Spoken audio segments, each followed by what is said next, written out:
Olá, meus queridos, tudo bem com vocês? Aqui estou eu mais uma vez, professora Leandra Fonseca, a prof de língua portuguesa aqui do Educa Mais Serrano. E peço que você deixe um like aqui para mim, se inscreva no canal e também ative o sininho de notificações. Gente, se você não é inscrito neste canal, você está perdendo muita coisa, que tem muita coisa legal. Tem aula de língua portuguesa, de matemática, de história, de geografia. Então, aqui tem muito material de primeira qualidade para vocês. Então, esta é a nossa aula 2, né? Para a galerinha esperta aí do 9º ano que está me acompanhando. Estamos falando sobre o gênero textual conto. E hoje iremos continuar a falar sobre esse gênero aí que tem tantas informações, tem tantas coisas bem legais para ser estudado. Então, querem aprender mais? Então vem comigo. Então, meus queridos, como vocês já assistiram lá na primeira aula, então lá eu falei sobre o que é o gênero, a definição em si, mas vocês sabem já que o gênero conto é uma narrativa curta, mas que, mesmo sendo uma narrativa curta, ele tem muitos elementos que precisam ser estudados, analisados de um por um. Então, nós iremos ver hoje mais um pouquinho sobre esses elementos. Iremos ver o quê? Foco narrativo, tempo e espaço. Professora, tem tudo isso? Gente, não é que tem? Tem muita coisinha aí, muitos detalhes que vocês que são ligadinhos precisam ficar por dentro de todas essas informações. Então vamos falar um pouco aí sobre o foco narrativo. Professora, mas o que é este foco narrativo? Gente, o foco narrativo nada mais é do que a posição que o narrador assume para relatar os acontecimentos. E pode ser o quê? Primeira pessoa ou terceira pessoa. Exatamente. Mas, professora, o que é a primeira pessoa? O que é a terceira pessoa? Que pessoa é essa? Então, vamos ver um pouquinho o que é este narrador aí na primeira pessoa. Então, vamos lá. O narrador em primeira pessoa. Quem é este narrador, professora? Quem é essa primeira pessoa? Gente, o narrador na primeira pessoa é o narrador personagem. Ainda tem essa, gente. O narrador personagem é aquele que participa da história. E isso faz com que o foco narrativo tenha uma vida tão expressa assim, porque ele está vivenciando a história, ele faz parte da história. Então a riqueza de detalhes é muito maior, é perceptível que o que ele sente, nós podemos sentir, ou apenas ouvindo o que aquele personagem ali está passando, aquilo que aconteceu com ele. Então, o narrador personagem é exatamente isso. Então, é bem interessante os contos ou qualquer outro gênero, crônica, fábula, em que o narrador ele seja também o personagem. Ou seja, aconteceu aquilo com ele, aquela história com ele, e ele mesmo está contando. Então, a riqueza de detalhes é enorme. E o narrador em terceira pessoa.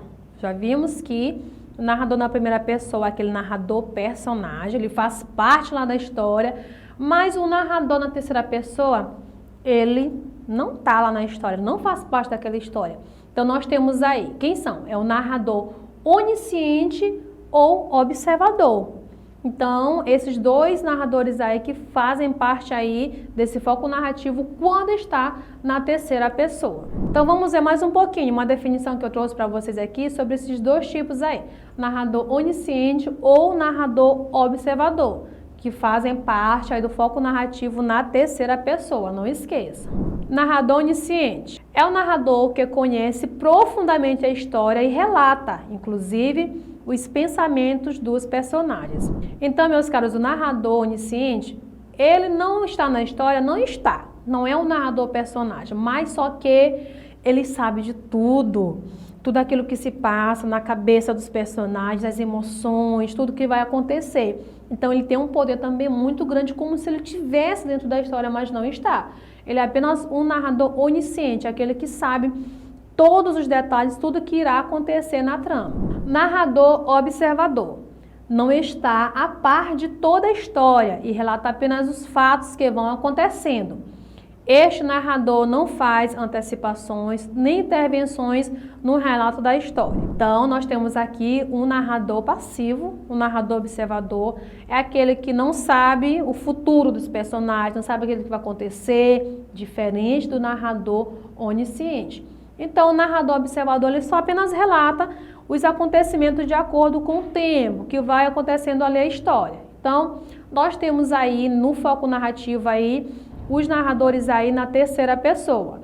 Entendido? Eu espero que sim. Então, o narrador na primeira pessoa, aquele narrador que é o narrador personagem, ele participa, ele faz parte da história, ele viveu aquilo tudo. E já o narrador na terceira pessoa é o narrador onisciente, aquele que sabe de tudo, inclusive o final de cada personagem, ou o narrador observador, aquele que não tem conhecimento sobre o futuro deles, mas que vai contando a história de acordo com os acontecimentos. E agora vamos para o próximo ponto, que é o espaço. Vocês já ouviram falar do espaço aí neste gênero? Pois é, meus queridos, tem o espaço. Então vamos lá ver um pouquinho sobre o espaço aí no nosso gênero conto. Trata-se da composição espacial da narrativa em que ocorre a ação do enredo. Espaço onde os personagens movimentam-se. Então, aí nós temos essa composição espacial, como bem coloquei no resuminho para vocês aí. Então, quando você vai ouvindo ou ler uma história, um conto, né, que é o nosso gênero em questão, ele mesmo vai te dando indicativos de lugares, de onde aconteceu, e você consegue identificar, né, sem dificuldade em que lugar, né, aconteceu aquela história. Então, o espaço ele pode ser físico ou pode ser também o espaço social, né, também pode ser. Então, fiquem ligadinhos aí nessa dica muito importante. O espaço, ele pode ser apenas o físico, mas também na trama pode ser um espaço social também, pode ser um emocional também. Então, tudo isso tem neste elemento aí, espaço, no nosso gênero conto. E é muito interessante também, porque às vezes uma história toda não precisa de muitos espaços. Pode ser que ela passe em uma sala, um quarto, uma varanda, na rua. Então, no enredo ali, no desenvolvimento, ou até mesmo na situação inicial, que nós chamamos também de introdução, você já consegue identificar qual é o espaço daquela história, que aquela história está acontecendo. Então, é um elemento também bem legal de compreender. E vamos agora para o nosso último elemento, que é o tempo.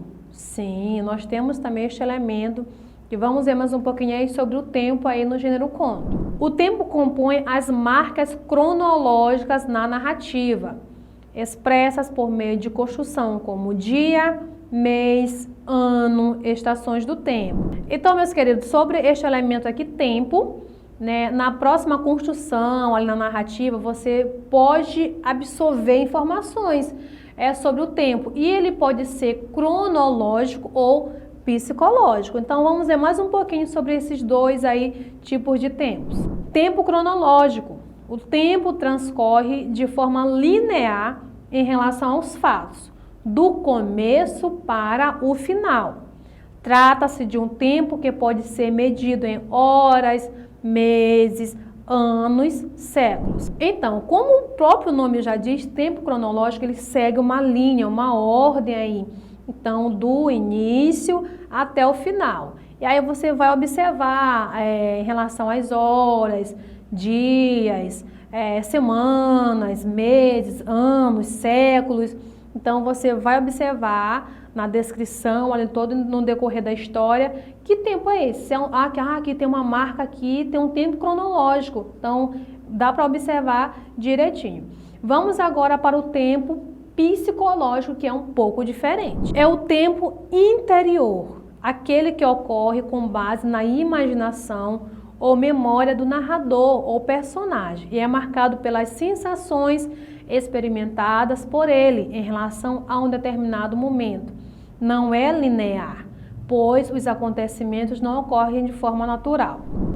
Então, meus caros, o tempo psicológico, como vocês já observaram, ele não é linear. É diferente do tempo cronológico, que é linear. Tem início, tem meio, tem fim. Então, o tempo psicológico ele é muito do interior, vai das emoções, das imaginações aí de cada personagem. Então, pode ser que ele esteja aqui no presente, mas ele lembra de uma emoção, de algum acontecimento lá do passado. Então, o tempo psicológico é exatamente isso daí, bem diferente do tempo cronológico, que tem mesmo essa questão de dia, de hora, de mês, de estação. Então, o termo psicológico ele traz mais a questão do interior, das emoções, do sentimento aí de cada personagem. E vamos agora para o nosso último ponto, que são os tipos de conto. Então, como as pessoas têm gosto diferente, têm necessidade diferente e precisam de narrativas diferentes, então nós temos vários tipos de conto para todos os gostos. Tá bom? Então, tem de ficção científica para quem gosta, tem de terror, de fadas. Então, vamos ver alguns desses tipos de contos. Vamos para o nosso primeiro tipo de conto. Conto de ficção científica, caracterizado por possuir elementos que não fazem parte de uma realidade comum. Seu enredo é construído com base em percepções científicas e tecnológicas. Então, observem que eu coloquei para vocês o Eu, Robô, de Isaac aí, que é um conto bem interessante. Então, este tipo de conto aqui, para você, jovem, que gosta de máquinas, que gosta de tecnologia, que gosta de coisas futurísticas aí, então, este tipo de conto é indicado para vocês, que tem muito a ver com ficção. Então, tem também livros, tem filmes também de ficção científica. Então, os contos aí são maravilhosos, super indico para vocês. Conto infanto-juvenil.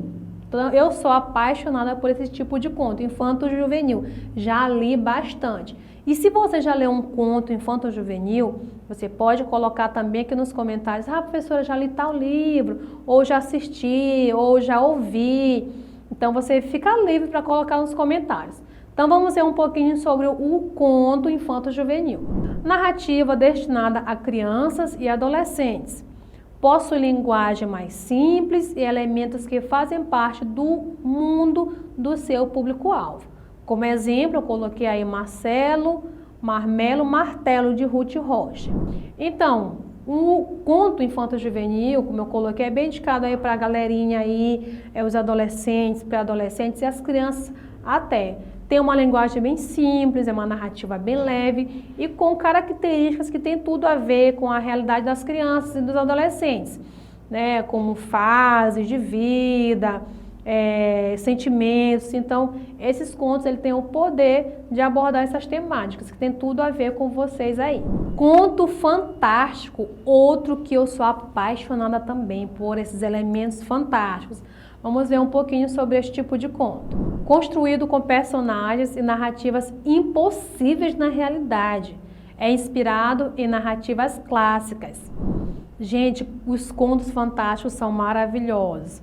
Seja lendo ou assistindo, né? A gente sabe que é impossível, humanamente falando, daquilo acontecer, aquela cena acontecer, aquela situação, mas lá nesses contos acontece, nos leva assim para uma outra realidade. E eu super te indico ler, ou ouvir, ou assistir algum tipo de conto fantástico. E conto de fadas é o nosso próximo tipo de conto. Quem aí nunca ouviu uma história, era uma vez? Eu já escutei várias histórias e já li também bastante. Então é muito interessante. Se você conhece alguma, já leu, já ouviu, coloque lá nos comentários. Ah, professora, eu conheço tal história. Ah, alguém já me contou tal história, eu já li tal história que tem era uma vez. Então vamos ver mais um pouquinho aí sobre este tipo de conto, o conto de fadas. Caracterizado por iniciar com a expressão era uma vez e apresentar alguma maldade feita por alguém, costuma ter desfecho favorável aos personagens, podendo ou não ter interferência de seres encantados, como fadas, bruxas e doentes. Então, como vocês até viram a imagem, tem vários príncipes e princesas, né? Então, várias histórias que sempre tem aquele vilão, aquela pessoa malvada, que faz alguma coisa ali, mas na maioria dos contos de fada sempre tem um final feliz. Tem a frase típica, e viveram felizes para sempre.